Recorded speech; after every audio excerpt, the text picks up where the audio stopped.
On November 5, 2025, the naval balance of the Pacific shifted. In the heat of Sanya, the Chinese People's Liberation Army Navy commissioned its third aircraft carrier, the Fujian. To the casual observer, it appears to be just another floating airfield. But a closer look at the three long grey tracks running along its deck reveals that this ship is a technological anomaly. It is the only aircraft carrier in history, outside of the United States Navy, to be equipped with electromagnetic catapults. For decades, non-American carriers were constrained by physics, utilizing curved ski jump ramps that severely limited takeoff weight, fuel range, and ordnance. The Fujian abandons this compromise. At over 80,000 tons, it is the largest warship ever built outside the United States. It leapfrogs the steam age entirely, replacing brute force pistons with the precise acceleration of electricity. This design allows the Fujian to launch air wings previously impossible for the Chinese fleet, specifically heavy radar planes, electronic warfare jets, and fully loaded stealth fighters. However, the Fujian represents a sharp divide between industrial capability and operational reality. While the vessel itself is a triumph of welding and engineering, the challenge now shifts to the software of naval warfare. This ship is designed to project power on a global scale, but it must now face the daunting task of mastering complex carrier operations from scratch, bridging an experience gap that steel and electromagnetic catapults alone cannot solve. To understand why the Fujian matters and why the Pentagon tracks its sea trials with such obsessive detail, we first have to understand the fatal flaw of China's first two carriers, the Liaoning, Type 001, and the Shandong, Type 002. These ships utilize a launch method known as STOBAR, short takeoff but arrested recovery. Effectively, the ship has a massive curved ramp at the bow, angled upward like a ski slope. It's a simple system. It has no moving parts, it doesn't break, but strategically, it is a cage. When a fighter jet like the J-15 Flying Shark, a Chinese derivative of the Soviet Su-33, takes off from a ski jump, it relies entirely on its own engine power to generate lift. It has to sprint down a short runway and hit that ramp with enough energy to throw itself into the sky. To make it into the air without stalling and crashing into the sea, the plane has to be light. That means the mission planner has to make a choice. Do you want to carry a full tank of gas, or do you want to carry a full load of missiles? You rarely get to do both. Operational data suggests that on the older carriers, a J-15 launching from the forward positions, the short takeoff points, is limited to a maximum takeoff weight of around 28 tons. The empty jet already weighs 17.5 tons. Add a pilot, fluids, and pylons, and you are nearing 19 or 20 tons before you add a drop of fuel or a single warhead. Once you add enough fuel to have a meaningful combat radius, you are left with a tiny allowance for weapons. You might carry 2 air-to-air missiles for self-defense, but you aren't carrying heavy anti-ship cruise missiles or ground attack bombs. Essentially, the Liaoning and Shandong are defensive ships. They can put fighters in the air to protect the fleet, what is known as Combat Air Patrol, CAP, but they struggle to launch heavy strike missions deep into enemy territory. They are floating umbrellas, not floating spears. Even launching from the waist position, which offers a longer run-up, requires the carrier to steam at high speed into the wind to generate lift, and even then, the payload is compromised compared to a catapult launch. The Fujian changes the physics of the battlefield. It uses EMALS, the Electromagnetic Aircraft Launch System. Instead of a ramp or even the steam pistons used on American Nimitz-class carriers, the Fujian uses massive advanced electromagnetic motors to accelerate the aircraft. It's the same technology found in high-speed maglev trains and modern roller coasters. Electricity is dumped into coils that create a moving magnetic field, dragging a shuttle forward. This shuttle grips the nose gear of the aircraft and accelerates it from 0 to 150 miles per hour in seconds. This system doesn't just look cooler, it solves the weight problem. A J-15T, the catapult-compatible variant of the Flying Shark, launching from the Fujian, can take off at its maximum takeoff weight of 33 tons or more, regardless of wind conditions. It brings full fuel and full missiles every single time. It transforms the J-15 from a defensive interceptor into a long-range strike fighter capable of carrying heavy anti-ship missiles like the YJ-83 or potentially hypersonic payloads. But the catapult isn't just about making fighter jets deadlier. It's about making the carrier smart. For decades, the US Navy has relied on the E-2 Hawkeye, a distinct turboprop aircraft with a giant rotating radar dish on its back. This is the quarterback of the fleet. It flies high, sees over the horizon, detects incoming missiles and enemy fighters hundreds of miles away, and directs the carrier's fighters to their targets. It is the eyes and ears of the strike group. You cannot launch a plane like the Hawkeye off a ski jump.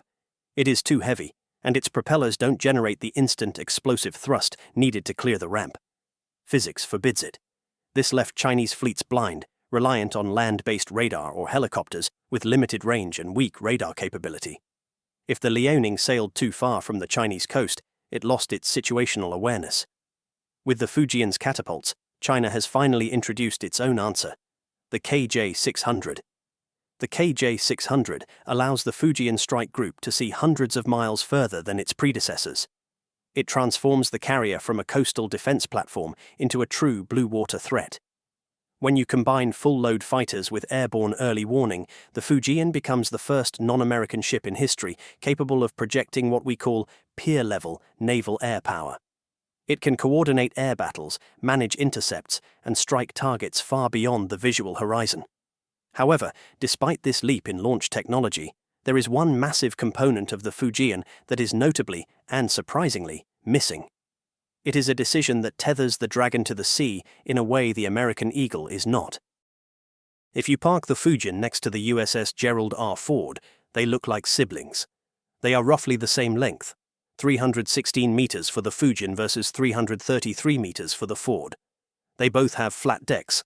They both use electromagnetic catapults. While the Ford carries nearly 90 aircraft, the Fujian's smaller displacement limits it to an estimated 60 to 70. But deep inside the hull, they are completely different machines. The Gerald R. Ford is powered by two A-1B nuclear reactors.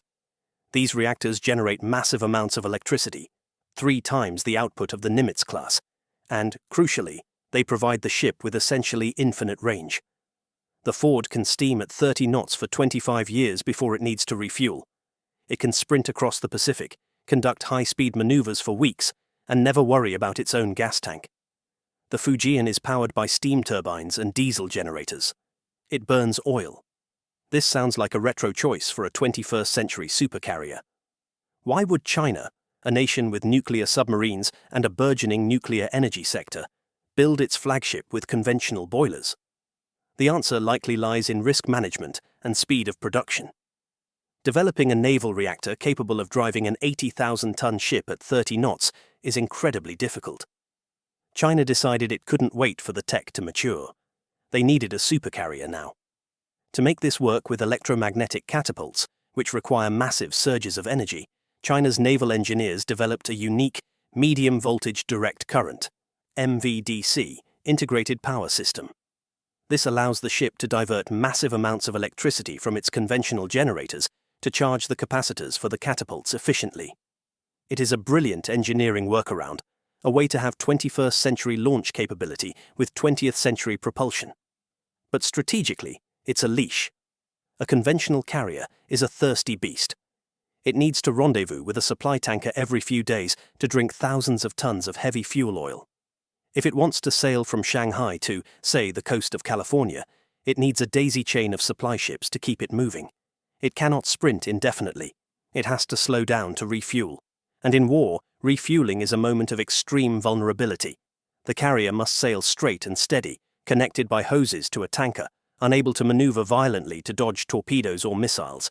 If you sink the tanker, the carrier becomes a floating airport terminal with no way home. The US Navy doesn't have this problem. Its carriers are nuclear. Its supply ships only need to carry jet fuel for the planes and food for the crew, not ship fuel for the carrier itself.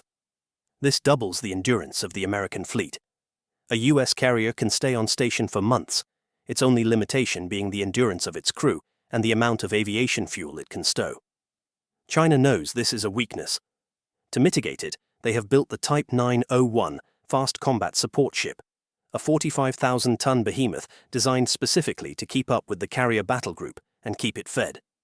The Type 901 is fast, capable of 25 knots, and carries vast stores of fuel and ammunition. It is comparable to the US Navy's supply-class ships. But here is the constraint. China only has a handful of these ships, less than 5. In a shooting war, these supply ships would be prime targets for US attack submarines. Without the Type 901s, the Fujian is tethered to the first island chain. And now is the operative word. Because the Fujian seems designed with one specific theater in mind, the Taiwan Strait. In a conflict over Taiwan, the Fujian doesn't need to sail to Hawaii or the Persian Gulf. It just needs to sail a few hundred miles off the coast, park east of Taiwan, and enforce a blockade. For that mission, conventional power is plenty. It can be resupplied from mainland bases with relative ease. The lack of nuclear power is a limitation for global projection, but for regional dominance, the primary goal of the plan right now, it is an acceptable trade-off. We often obsess over specs, tonnage, speed, radar range, missile counts. But naval warfare is rarely decided by the spec sheet. It is decided by the software. And I don't mean computer code. I mean the people. I mean the institutional knowledge that is written in blood and oil over decades of operation. The United States Navy has been operating aircraft carriers since the USS Langley was converted in 1920. They fought the great carrier battles of Midway and Coral Sea. They learned how to manage deck cycles in the freezing waters of Korea, the jungles of Vietnam, and the deserts of the Persian Gulf. They have operated carriers in every ocean, in every weather condition, for a century. This is what analysts call the 100-year experience gap. Operating a carrier is incredibly dangerous. You are landing a jet at 150 miles per hour on a pitching deck, at night, in a storm, with live munitions. The US Navy does this routinely. They have developed institutional muscle memory. The deck crews wear color-coded jerseys, purple for fuel, red for ordnance, yellow for aircraft handling, green for catapults, a system developed in the 1920s on the USS Langley to bring order to chaos. Every sailor knows exactly where to stand, where to move, and how to stay alive. For the Chinese Navy, this is all new. They commissioned their first carrier, the Liaoning, in 2012. They have less than 15 years of carrier aviation experience. They are learning everything from scratch. We see this gap in the numbers, specifically in sortie generation rates. This metric measures how many flights a carrier can launch and recover in a day. It is the heartbeat of the carrier's lethality. The Ford class is designed to generate 160 sorties per day in sustained operations. In a high-intensity surge scenario, it can hit 270 sorties in a 24-hour period. That is a relentless bombardment capability. While precise numbers for the Fujian are a state secret, estimates based on its deck layout and China's operational history suggest it might struggle to hit 60 to 80 sorties a day in real-world conditions. That means the Ford can put 2 to 3 times more aircraft in the air than the Fujian over the same period. Why the difference? It comes down to pit crew efficiency. How fast can you refuel the jet? How fast can you rearm it? How fast can you move it from the elevator to the catapult without crashing into another plane? The Fujian has only 2 aircraft elevators, located on the starboard side. The Ford has 3. The Nimitz has 4. Elevators are the choke points of the carrier. They move the aircraft from the hangar bay, where maintenance happens, to the flight deck, where the war happens. Fewer elevators mean a slower flow of aircraft. If one elevator breaks on the Fujian, its capacity is halved. Furthermore, US carriers operate with a diverse air wing that includes electronic warfare Growlers, anti-submarine helicopters, and C-2 Greyhound, or V-22 Osprey, delivery aircraft. China is just now introducing these specialized airframes. The J-15D electronic warfare plane and the J-35 stealth fighter were seen aboard the Fujian during trials, but integrating them into a complex strike package takes years of practice. The US Navy has spent decades perfecting the dance of the flight deck. They know how to spot aircraft, park them, so they don't block the landing area. They know how to conduct cyclic ops, launching a wave of 20 planes and recovering 20 planes simultaneously. The PLAN is still in the crawling phase of the crawl-walk-run model. They are cautious. They rarely conduct high-tempo night operations or complex bad weather recoveries compared to their American counterparts. But we must not be complacent. They are crawling very, very fast. The Fujian is impressive, but in the grand timeline of Chinese naval ambition, it might just be a stepping stone. a prototype for the real threat. In the shipyards of Jiangnan, something bigger is taking shape. Satellite imagery from late 2025 has confirmed the hull modules of China's fourth carrier, the Type 004. Analysts believe this is the endgame. The Type 004 is expected to be China's first nuclear-powered surface warship. Reports indicate the installation of containment vessels consistent with large naval reactors, similar in size to those used in U.S. carriers. If the Fujian is China's answer to the U.S. carriers of the 1990s, like the Kitty Hawk, the Type 004 is their answer to the Ford. It will likely feature 4 catapults instead of 3, unlimited range, and laser-based defense systems powered by the massive electrical output of its nuclear core. This aligns with the Pentagon's assessment. The Department of Defense estimates that China plans to field a fleet of 9 aircraft carriers by 2035. Let that number sink in. 9. Currently, the US operates 11 carriers, but they are spread globally, some in the Atlantic, some in the Mediterranean, some in maintenance. In the Pacific, the US typically deploys only 2 or 3 at a time. A Chinese fleet of 9 carriers would allow them to keep 3 strike groups at sea at any given time, 1 deployed, 1 preparing, and 1 in maintenance, matching or exceeding the rotation cycle the US Navy uses to maintain presence in the Western Pacific. This build-up is happening at a speed that has no modern precedent. The Fujian went from construction start to commissioning in about 10 years. The US Ford class has faced years of delays and cost overruns. China's shipbuilding capacity is roughly 200 times that of the United States in terms of merchant tonnage, providing a massive industrial base that can be pivoted to military production. While the US struggles with delays to programs like the Constellation-class frigate or debates the cost of the next Ford class, China is churning out destroyers like sausages. They are building a fleet not just to match the US, but to overwhelm it in their home waters. The commissioning of the CNS Fujian is not just a technological milestone, it is a geopolitical turning point. For the first time in history, a challenger has emerged that can look the US Navy in the eye and not blink. China is no longer content with a green water navy that hugs the coast and hides behind land-based missiles. They are building a blue water force designed to challenge the United States in the deep ocean, to secure trade routes, and to project political will far beyond the first island chain. The Fujian is imperfect. It burns oil, it lacks the sortie rate of its American rivals, and its crew is inexperienced. The 100-year gap is real, and it will take decades to close. The US Navy's institutional knowledge is a fortress that cannot be breached by espionage or industrial espionage alone. It must be learned through the hard, dangerous work of daily operations. But the Fujian is good enough. It is good enough to change the calculus in the Taiwan Strait. It is good enough to deter intervention. And critically, it serves as the ultimate training school. Every pilot that learns to launch from its electromagnetic rails, every deck handler who learns the dance of the flight deck, is a seed for the future. They are the pioneers who will crew the nuclear supercarriers of the 2030s. The United States still holds the advantage in tonnage, technology, and time. But the Fujian proves that the gap is closing. And in the high-stakes game of naval deterrence, the perception of power is almost as important as power itself. As of late 2025, the Dragon officially has its catapult. The question now isn't if they can use it. The question is, where will they aim it?